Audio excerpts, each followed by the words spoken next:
몇 년 전 미국 미시간주의 한 고등학교에서 있었던 일이에요. 그 고등학교를 은퇴한 청소부가 있었어요. 그런데 이 청소부가 미국 전역에 잔잔한 감동을 일으켰어요. 얼마나 대단한 청소부였기에 청소부가 미국 전역에 잔잔한 감동을 일으켰을까요? 이 청소부는 그 고등학교에서 30년 동안을 청소부로 일을 했어요. 새벽 5시면 어김없이 학교를 와서 남들이 눈에 띄지 않는 창가 틀, 또 변기의 주위, 신경 쓰지도 않는 곳까지 무려 30년 동안을 깨끗하게 청소했어요. 그분이 왔다 가면 그 어느 누구도 손을 댈 수가 없을 만큼, 손을 댈 필요가 없을 만큼 깨끗하게 그 학교를 유지를 해줬어요. 그런데 그걸 누가 알고 있었느냐? 교장 선생님이 그의 성실함과 신실함을 알고 있었어요. 그리고 이제 드디어 정년 퇴직하는 날, 전 교직원과 전 학생이 다 모인 자리에서 화려한 은퇴식을 이제 해주게 됐습니다. 그랬더니 이분이 정년퇴임을 맞이해서 이제 다 전교생과 교직원이 모인 자리에서 딱 이 한마디를 했어요. 저는 아무것도 한 것이 없습니다. 그러나 단지 제 아버지가 그러셨던 것처럼 저도 그대로 보고 했던 것뿐입니다. 책임은 누가 보느냐가 중요한 것이 아니라 내가 아느냐가 중요한 것입니다. 교장 선생님이 이렇게 말을 했어요. 그 누구도 시키지 않았지만 그는 스스로의 기준으로 움직였고 우리는 그 모습에서 진정한 존엄과 헌신을 배웁니다. 이 사람은 학교에 한낱 청소부밖에 되지 않았어요. 교장 선생님처럼 한 중심의 인물도 아니었어요. 높은 자리에 있지도 않았어요. 박수 받을 만한 업적도 없었어요. 그런데 그는 오랜 세월 묵묵한 충성으로 사람들의 마음을 울렸고 그리고 무엇보다 자신의 자리를 신실하게 지킨 사람이에요. 오늘 본문에도 우리가 방금 낭낭하게 봉독했던 말씀에도 바로 이런 인물이 나옵니다. 누구냐면 바로 겐 족속이에요. 저번 주에 우리는 이방 여인이라고 하는 야엘을 우리는 그 용감한 행위를 통하여서 그 한갓 힘없고 연약한 여인을 통해서 하나님께서 이스라엘의 구원을 하신 것, 구원의 통로로 사용되게 하신 것을 배웠어요. 그렇다면 그의 남편이 나와요. 그의 남편 뭐라고 나와요? 호밥 자손 겐 사람 야엘이다. 헤벨이다. 호밥 자손 겐 사람 헤벨. 자, 왜 이렇게 장황하게 쓰냐면 이스라엘은 성이 있다고 했어요? 없다고 했어요? 성이 없어요. 그러니까 그 사람 한 사람을 말을 하면 누구를 들썩거려야 돼요? 조상을. 그러니까 이 사람은 그러면 또 어디에서 왔느냐? 누구의 장인이래요? 모세의 장인이래요. 그러면 모세의 장인은 어디에서 왔을까요? 성경을 자세히 들여다보면 모세의 장인이 어디에서 나왔는지가 나옵니다. 창세기 25장에 보면 우리의 믿음의 조상 아브라함이 그의 이쁜 아내, 미스 월드보다 더 이쁜 아내, 왜 그런 줄 아시죠? 무려 왕이, 그것도 각 나라의 왕이 2번이나 욕심을 내서 데려가 버렸어요. 그것도 나이도 많은. 아마 우리 여기 여자 성도들처럼 다 그렇게 예쁘고 아름다웠나 봐요.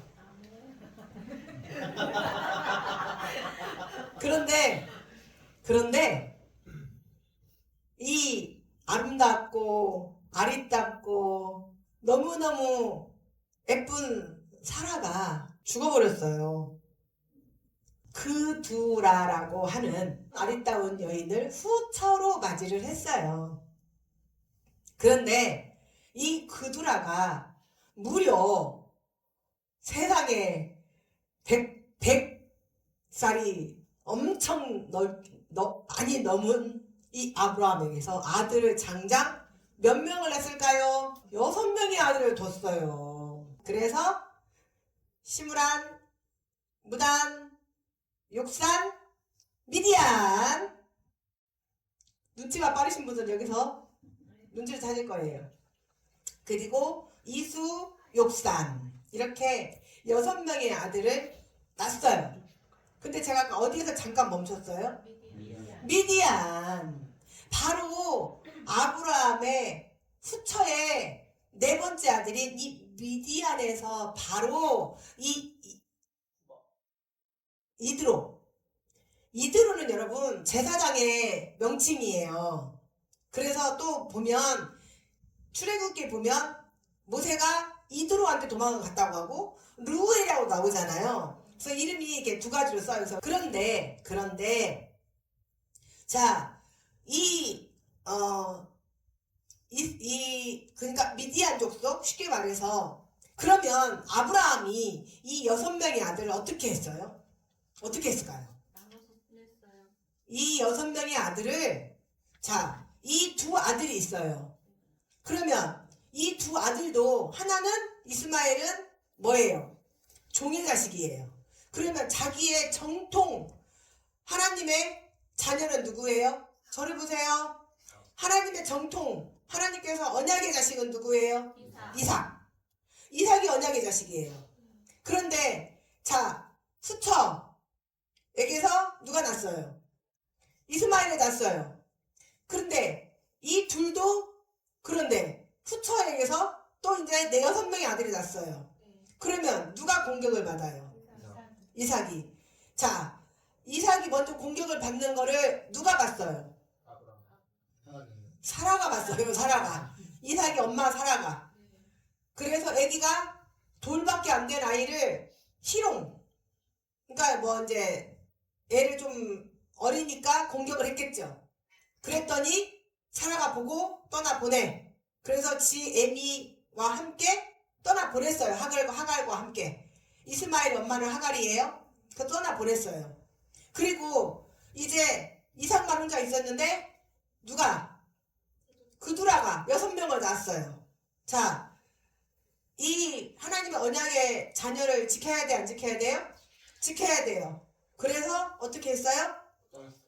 아브라함이 이 6명의 자녀들에게 충분히 이들이 살아갈 수 있는 재산과 재물과 종들을 다 하나하나 6명에게 붙여서 어디로 보냈냐면 바로 그 미디안 땅으로 보내버렸어요. 아시겠어요? 그래서 그들은 거기에서 또 한 족속을 이루어서 살고 있었던 거예요. 그런데 바로 이 호밥의 족속에 유명한 족속이 둘이 있어요. 하나는 오늘 나오는 헤벨 겐 사람이고, 해보세요. 겐 사람. 그리고 누구라고? 레갑 자손. 레갑. 네, 레갑은 좀 이따 나올 거예요. 이 두 사람이 사이드에 있는 사람임에도 불구하고 하나님께서 그들을 뭐 하셨더라? 기억하셨더라. 해보세요. 기억하셨더라. 네, 기억하셨더라. 왜 기억을 하셨나? 자, 이 겐 사람 하나님께서 누구? 아까? 예, 그렇죠. 누구? 헤벨. 헤벨이라는 이름이 어디에서 나오는 적이 없어요. 그런데 지금 드보라와 누가? 바락이 악한 자들을 쳐부수러 으쌰으쌰하고 가야 돼요. 자기네들을 괴롭히는 자들을 쳐부시러 가야 돼요. 그렇죠? 네. 그런데 지금 어떻게 됐어요? 어떻게 됐어요? 지금 싸우러 가고 으쌰으쌰하고 가는 이 마당에 갑자기 한 줄 툭! 모세의 장인, 호밥의 족속, 겐 사람, 헤벨이 그의 족속에서 떠나 시안난님으로 이주하였더라. 그리고 다시 바로 12절부터 엉뚱한 얘기가 또 나와요.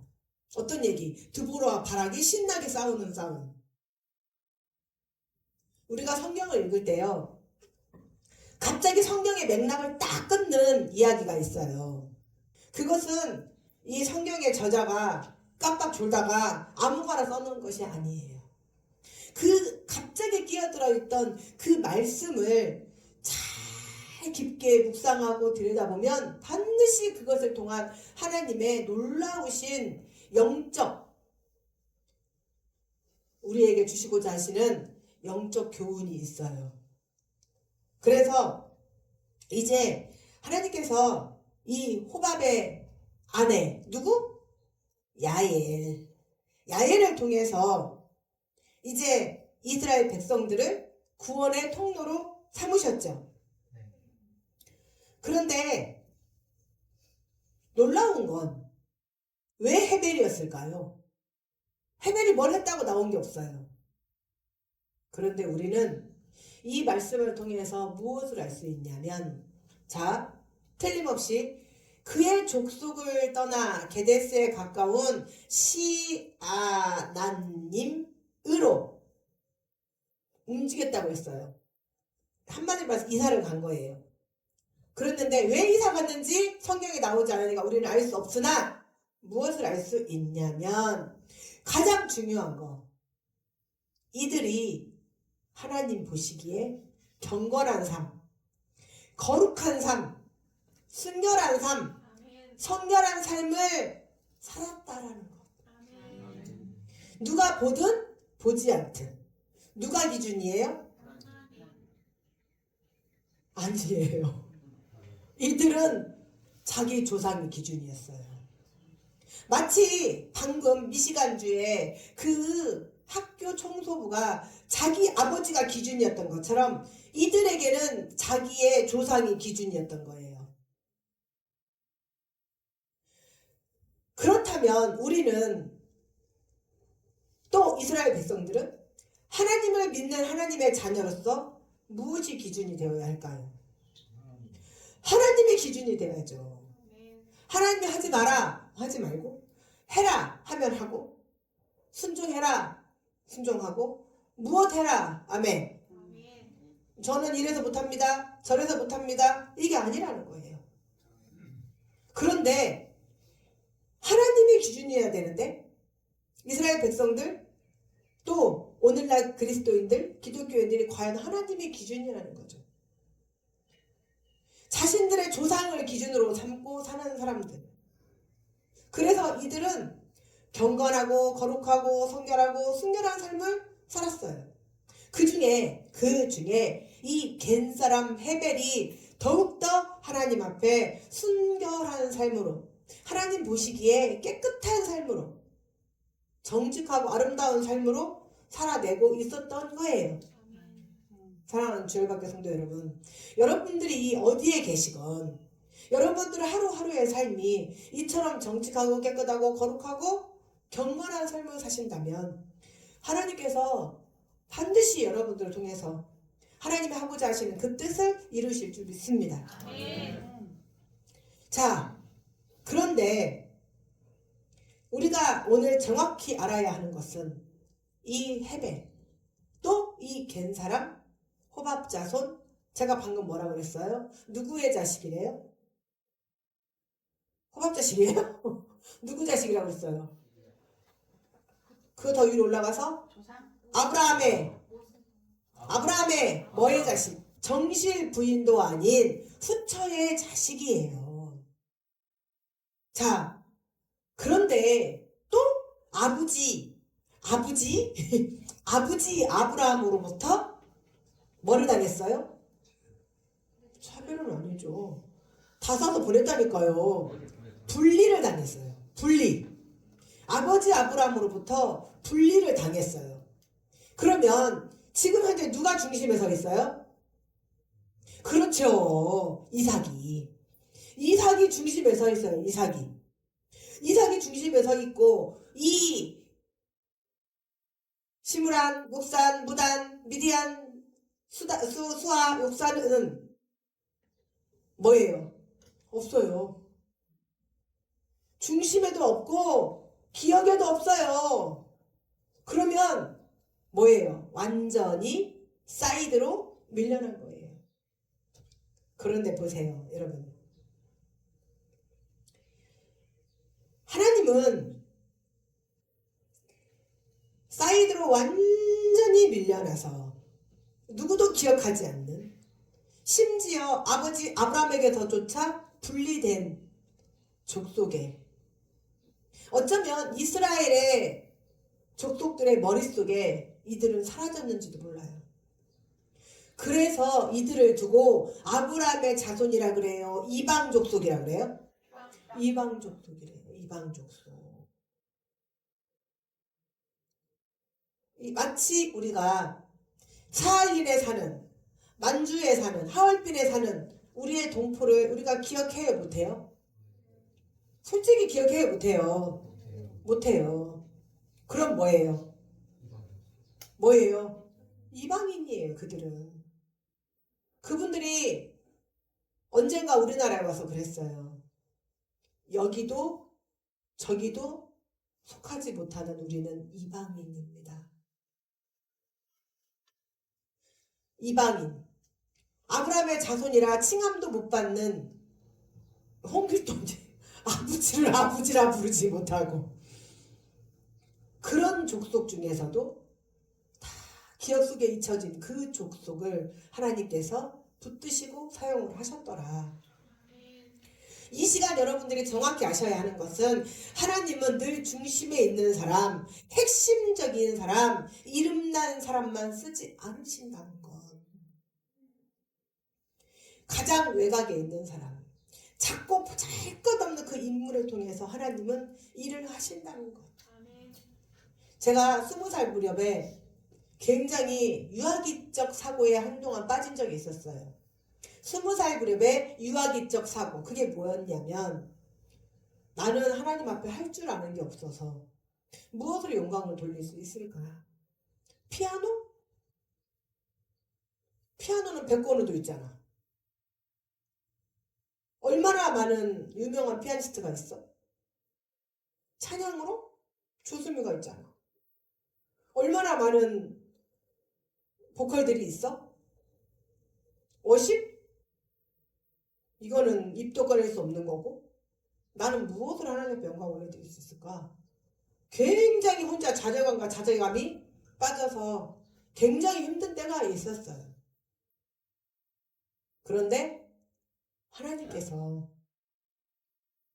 정말로 찬양을 잘할 것 같으면 조수미를 데려다 하고, 피아노가 필요하면 백건우를 데려다 하고, 워십을 잘할 것 같으면 유명한 워십 찬양 사역자를 데려다가 하겠지.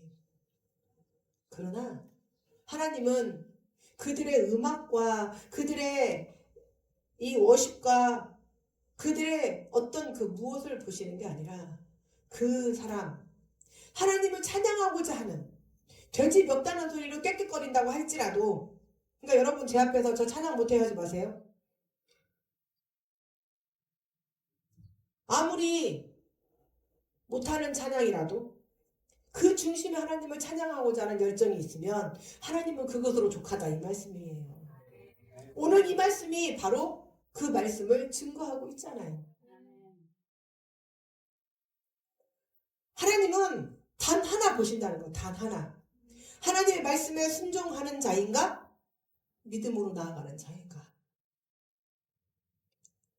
자, 이제 이 겐사람 헤벨을 통해서 무려 이제 몇백 년이 흐른 후에 레갑이라고 하는 사람이 또 태어나요. 그런데 이 레갑도 얼마나 조상의 말을 자신의 기준으로 삼고 살았냐면 이 레갑의 아들 요나단이 이스라엘 백성들 아니 자신들의 백성들에게 이렇게 설명을 했어요. 너희는 포도주도 마시지 말고 집도 짓지 마. 그리고 너희는 그냥 장막 뭐예요? 천막에 거하라 이 말이. 한마디로 말해서 어디에 정착하고 살지 말고 유목민들처럼 떠돌아다니면서 살아라.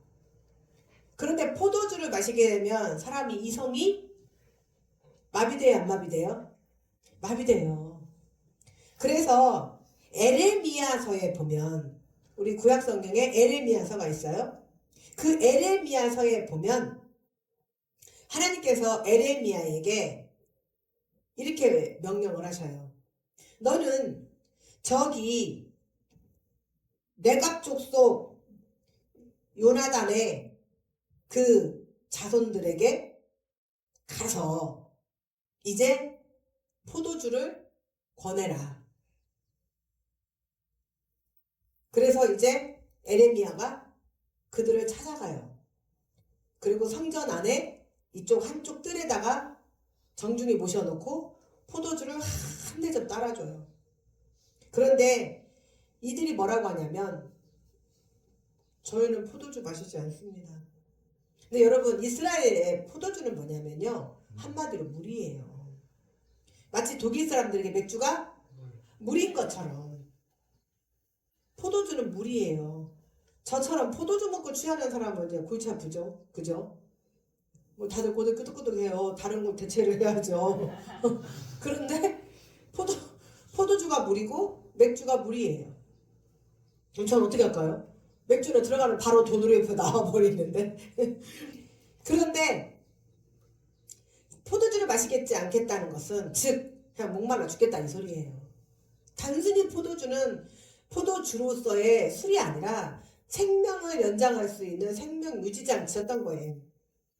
그런데도 불구하고 이들은 마시지 않아요.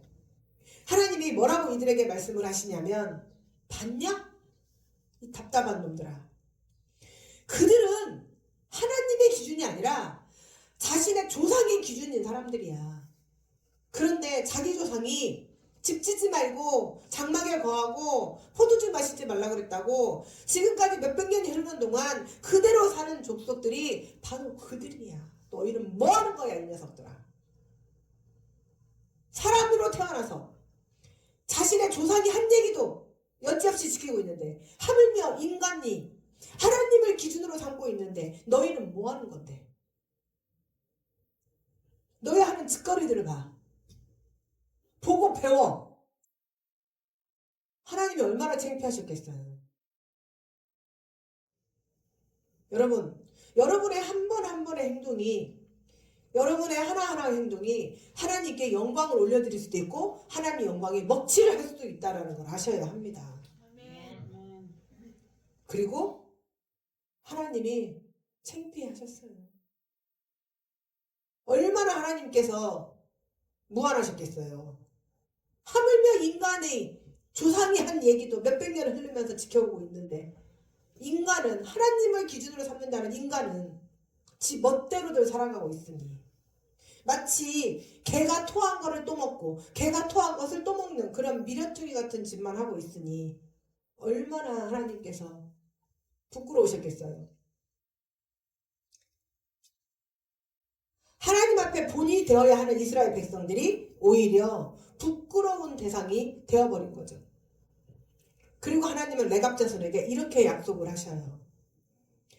내 앞에 설 사람이 이제 영원히 끊어지지 아니할 것이다.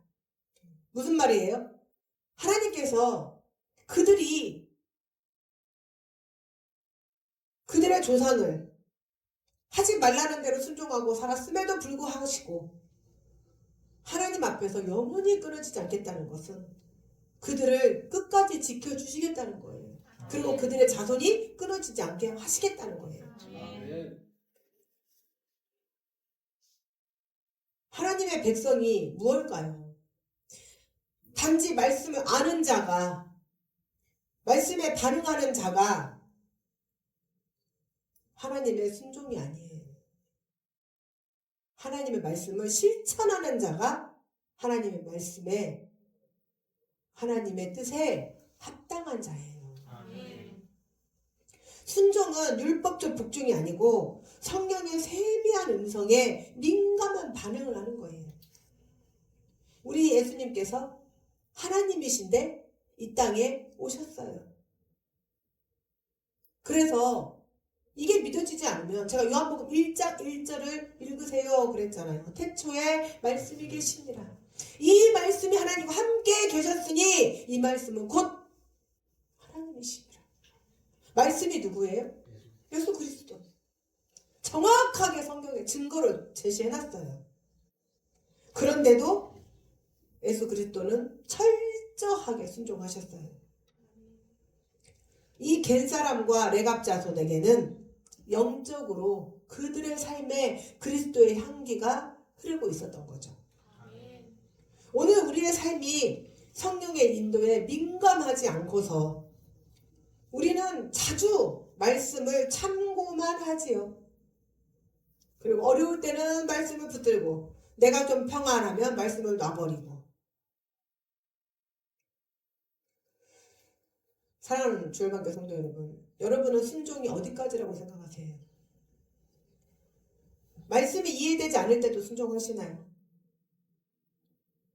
때로는 손해처럼 내가 손해보는 것 같다고 할지라도 그 말씀에 따르시는가요? 상황에 따라, 기분 따라, 또 경험에 따라 말씀을 선별적으로 내 상황 형편, 내 모든 것에 따라 선별해서 따르고 있진 않으신가요? 예배의 자리, 기도의 시간, 헌신의 부름 앞에서 나중에 시간이 되면, 좀 더 안정되면, 내가 어느 정도 나이가 차면, 또는 내가 준비되면, 이런 말씀으로, 이런 말로 순종을 미루고 계시지 않으신가요? 오늘 우리는 말씀 앞에 우리 안에 우리가 다시 한번 이 시간 결심해야 하는 것은 바로 즉각적인 순종이에요. 첫째는 예배를 경홀히 여기지 않는 것. 이 예배를 드리기 위해서 예수 그리스도는 기꺼이 자신의 모든 살과 피를 내어주셨다는 것. 결국 이 예배를 위해, 우리가 살기 위해 그분은 죽으셨다는 것.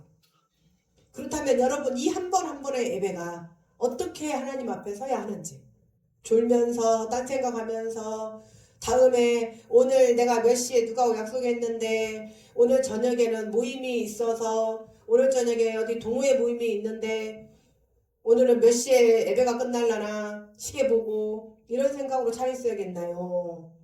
한 말씀이라도 더 받아서 내 머리에, 내 뼈에 각골 세신을 하셔야 하나요? 여러분, 우리의 삶이 중심일 필요 없어요. 중심이지 않아도 돼요. 우리 이름이 알려지지 않아도 돼요. 그런데 여러분이 인지도 있는 사람은 되셔요. 왜냐? 이 사회는 인지도 있는 사람의 말에 영향력이 있거든요. 특히 지금 그리스도의 권위와 하나님의 존엄성이 땅에 떨어져 있는 이 나라 대한민국에서는 특별히 더 인지도가 있는 사람이 되기를 축원합니다. 그때의 말에 힘이 생기기 때문이에요. 그렇다고 해서 난 인지도 없으니까 아무것도 안 돼? 아닙니다. 그 자리에서 하나님은 또 사용하십니다. 무엇이 기준이 되었을 때, 하나님이 기준이 되고 내 삶이 경건과 거룩과 말씀으로 예배가 내 삶을 통해서 이루어지고 있을 때, 제가 요즘에 몇몇 분들을 보면 깜짝깜짝 놀랄 때가 있어요. 우리 교회 오셨을 때와 지금에 보면 처음에는 막 혈기도 왕성하시고 막 얼굴에도 막 눈이 번쩍번쩍 하시는데 그 눈빛이 다 순화됐어요. 혈기가 다 죽으셨어요. 그리고 하시는 말씀이 내가 교회를 다니기 때문에 자신의 행동이 하나님의 영광을 가리울까 봐 끝난 거예요. 이제 이러면 그러면 끝난 거예요. 그 참아내고 인내하는 거 누가 보신다? 에이네 아도나이 하나님께서 여호와의 눈으로 다 지켜보시고 다 기억하시고 마음에 새겨 놓으셔요. 그런 분을 하나님이 기억하신단 말이에요. 막 선교를 위해서 전 세계를 돌아다니면서 막 뭐 하는데 정작 그 마음에 또 그의 행동을 통해서 하나님 앞에 보여주는 게 없어. 사람들에게 본이 안 돼. 그러면 와르르. 그래서 우리는 우리의 삶이 이제는 세상의 중심에 있지 않고 이름이 알려지지 않고 내가 어느 한 구석에 찌그러져 있는 것 같지만 하나님의 기억되는 자로 살아가시기를 축원합니다. 묵묵히 그렇게 말씀을 한 구절 한 구절 살아내는 사람 하나님이 그들을 반드시 기억하십니다. 레갑의 아들 요나단에게서 이제 내 앞에 설 사람이 끊어지지 아니하겠다고 하셨던 그 하나님의 말씀 그 말씀은 오늘 순종하는 사람이 또 하나님 말씀을 믿고 나아가는 자에게 하나님은 지키신다는 약속이에요. 오늘날에도 그 말씀이 하나님은 유효하시다. 왜요? 하나님의 말씀은 알파와 오메가이시고 처음과 끝이신 하나님께서 이제는 신약의 시대니까 하나님의 말씀은 소용없나요? 그럼 저는 이러고 안 산다 그랬잖아요. 앞으로도 영원히 하나님의 말씀이 존재하시기 때문에 저는 이러고 사는 거예요.